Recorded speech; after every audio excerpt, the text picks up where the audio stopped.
remercier d'avance vous, hommes de médias, par votre promptitude de nous avoir fait l'honneur d'être là à ce grand rendez-vous. Grand rendez-vous parce que vous avez des acteurs de la société civile qui ont voulu partager leur analyse sur la situation. Hein, la situation du moment, c'est le texte de la Constitution. Et donc j'ai à ma gauche Monsieur Sentiment qui va, au nom de la coalition de la société civile, va lire l'appréciation de ce texte et de cette projection politique du pays, celle de l'avis, le grand avis de la société civile. Merci. Avant de commencer à vous faire le partage d'analyse qui a été fait du projet de réforme constitutionnelle, je pense qu'il faudrait qu'on rappelle le contexte. Le contexte est dominé depuis près de 2 mois par des appels à voter oui, majoritairement, pour une constitution qui n'était pas encore disponible. Et ce n'est que tout récemment qu'on a eu le texte.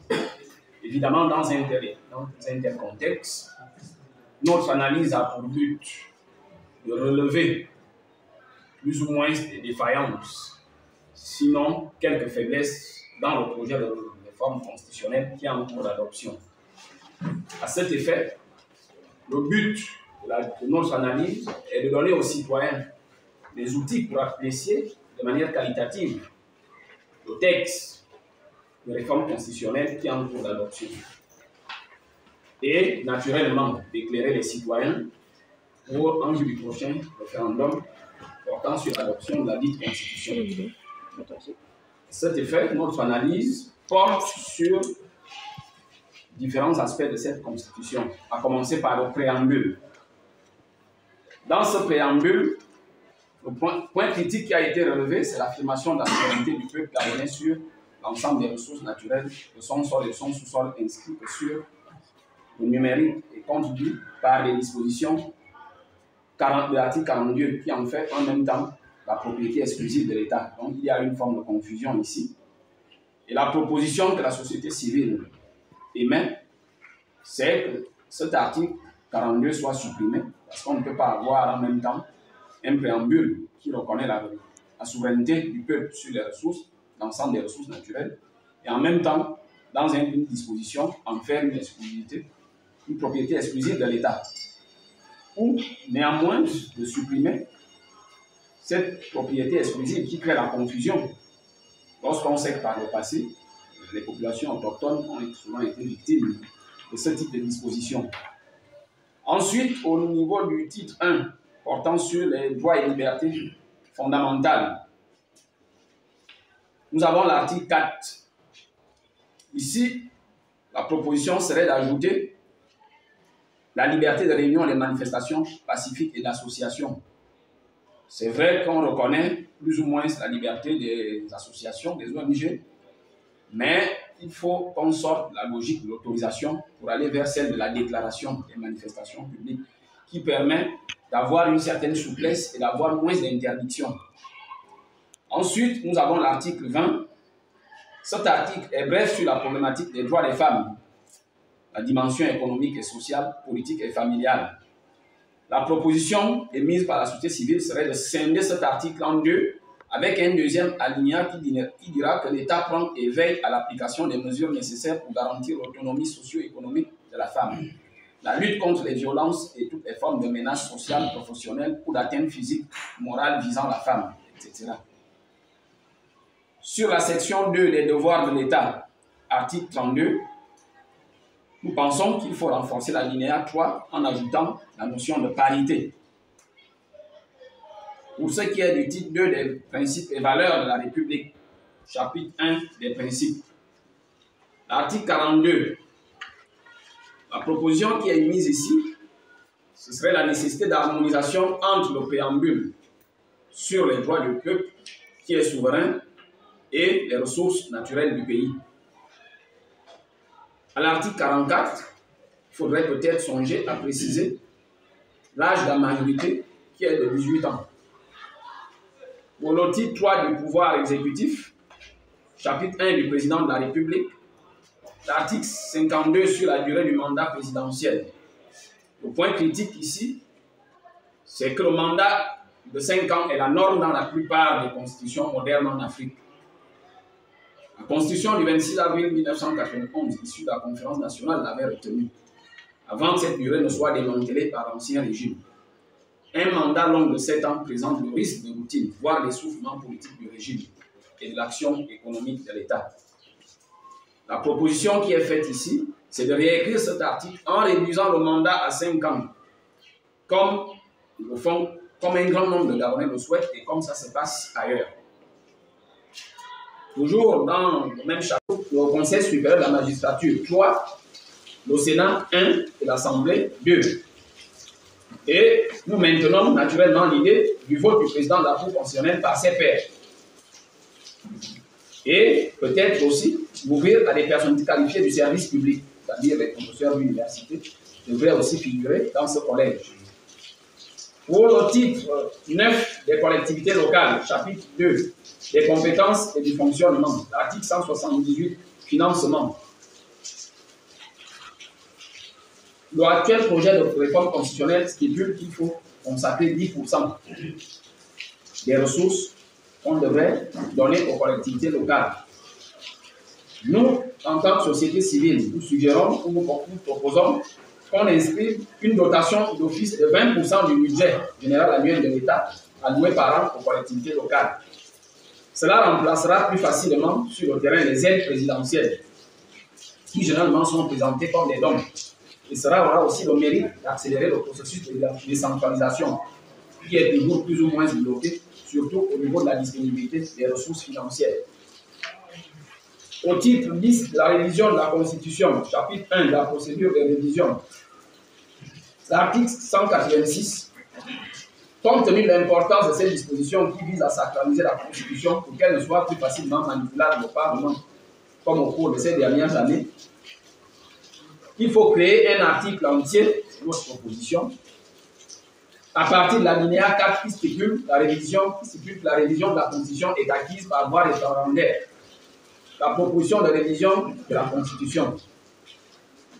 Ici, nous voulons tout simplement qu'à chaque fois que la Constitution devrait être modifiée ou qu'il y a nécessité de modification, que cela ne soit pas fait par le Parlement, mais que cela soit fait directement par voie de référendum.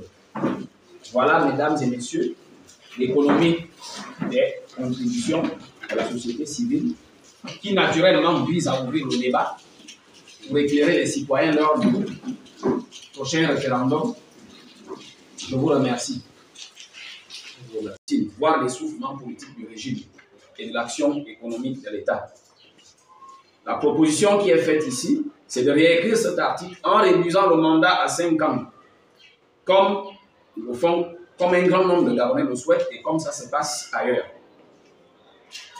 Toujours dans le même chapitre relatif au président de la République, l'article 53, les critères d'éligibilité.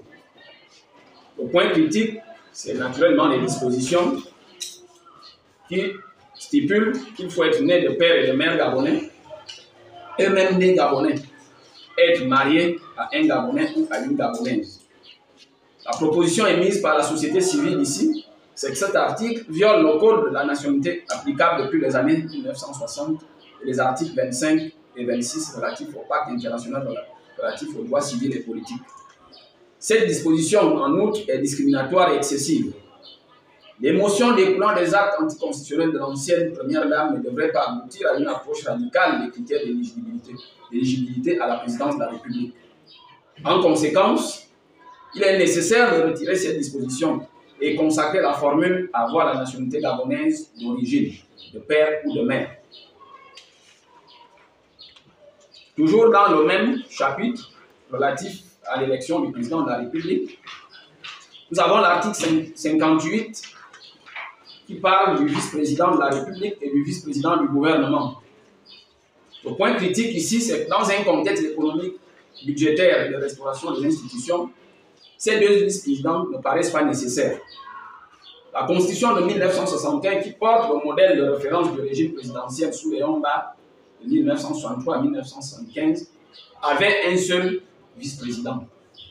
Un vice-président non élu, en ticket avec le président lui-même, n'est qu'un décor institutionnel. Et de plus, dans le projet de constitution, à part la suppléance du président, vacances temporaires du pouvoir, du poste de président, la République de 120 jours et mission à lui confiée par le président, celui-ci ne joue aucun rôle au sein de l'exécutif. Tout tourne autour du vice-président du gouvernement. Il faut que les institutions utiles soient mises en place après le CTN. La proposition ici est de supprimer le vice-président de la République et maintenir le vice-président du gouvernement, avec, comme en 1961, la faculté d'assurer l'intérim temporaire du président dans les limites constitutionnelles déjà bien établies. Toujours dans le même volet relatif au pouvoir du président, nous avons l'article 52 qui consacre la possibilité de pouvoir de dissolution du Parlement par le président. La dissolution de l'Assemblée nationale détruit totalement l'édifice du régime présidentiel qui a été conçu pour le dialogue national inclusif. Cela donne le sentiment que ce projet veut conserver les stigmates autoritaires de l'ancien système. Le présidentialisme permet aux deux pouvoirs de se regarder en face et de faire peser sur chacun le poids de ses responsabilités devant l'autre en rendant l'exécutif, c'est-à-dire le gouvernement, irresponsable devant le Parlement. Pas de motion de censure ou de vote de défiance. Et le Parlement ne peut être dissous par lui. Dans les autres régimes présidentiels africains comme au Bénin, cette dissolution n'existe pas, c'est-à-dire cette possibilité de dissoudre l'Assemblée n'existe pas. Ça pousse plutôt à la collaboration des deux pouvoirs, c'est-à-dire en l'absence de cette disposition. La proposition qui est faite ici, c'est tout simplement de supprimer cet article 72. Toujours dans le même volet, l'article 82, nous avons fait une proposition ici qui est, par voie de conséquence, l'alinéa sur le vice-président de la République devrait disparaître.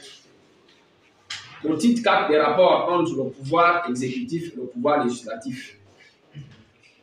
Le point qui a retenu notre attention sur le projet de texte de réforme constitutionnelle, c'est le chapitre 2 de la procédure législative. L'article 144, amendement des lois des finances.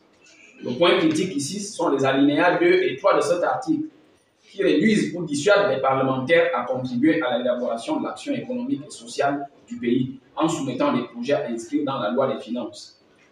Pour faire plus simple, cette disposition ne donne pas la possibilité aux parlementaires qui sont tout à fait légitimes et élus par le peuple d'apporter des contributions dans l'élaboration de la loi des finances. Nous suggérons donc que les alinéas 2 et 3 de cet article 144 soient supprimés. Au titre 6 du pouvoir judiciaire, chapitre 3 de la Haute Cour de justice, la Cour de justice de la République et les autres juridictions d'exception. Section 1 de la Haute Cour de justice. L'article 136, mise en accusation du président. Le point critique ici, c'est que le champ de compétences pour le régime des infractions du président de la République ne traduisent pas la volonté de rupture issue des errements de la gouvernance passée dans notre pays, notamment l'impunité au sommet de l'État. Ce qu'on propose ici, c'est qu'il faudrait caractériser les infractions pour lesquelles le régime des infractions du président de la République ne traduisent pas la volonté de rupture issue des errements de la gouvernance passée dans notre pays, notamment l'impunité au sommet de l'État. Ce qu'on propose ici, c'est qu'il faudrait caractériser les infractions pour lesquelles le président pourrait être mis en accusation de manière claire et non de manière implicite. Ici, la proposition qui est faite, c'est d'inclure les crimes économiques et financiers particulièrement graves dans les motifs d'accusation du président, d'inclure la propagande ethnique ou régionale, les prises illégales d'intérêts, le blanchiment des capitaux, les crimes de sang, les faits de répression, de manifestation par exemple, devraient être clairement inscrits dans la Constitution pour éviter des errements. Ensuite, il y a l'article 137. La majorité qui porte sur, je crois, la destitution du président. La majorité des 2 tiers des députés et 2 tiers des sénateurs exigés est un blocage politique réel à poursuivre un chef d'État en fonction qui serait manifestement en faux avec la Constitution. Ça, c'est la nouvelle réécriture qui est proposée de l'article 136. La suggestion ou la proposition de la société civile, c'est de ramener cette majorité à 1/3 des députés et 1/3 des sénateurs pour le dépôt de la motion de mise en accusation et les 2/3 du Congrès pour enclencher la procédure de mise en place de la Haute Cour de justice. Ensuite, au chapitre 4 du Conseil supérieur de la magistrature, s'agissant de l'article 148, présidence du Conseil supérieur de la magistrature par le président de la République, le point critique ici, c'est qu'en contexte de restauration des institutions et dans le prolongement de la mise en place d'un régime présidentiel, le CTRI aura la palme d'or d'avoir fait acter une séparation historique des pouvoirs exécutifs et judiciaires, 64 ans après notre indépendance. À cet effet, nous proposons que la présidence du Conseil supérieur de la magistrature par le président de la République lui soit retirée. Nous proposons aussi d'instituer la présidence rotative entre les présidents des cours de cassation, du Conseil d'État et de la Cour des comptes pour assumer ce rôle de présidence du Conseil supérieur de la magistrature.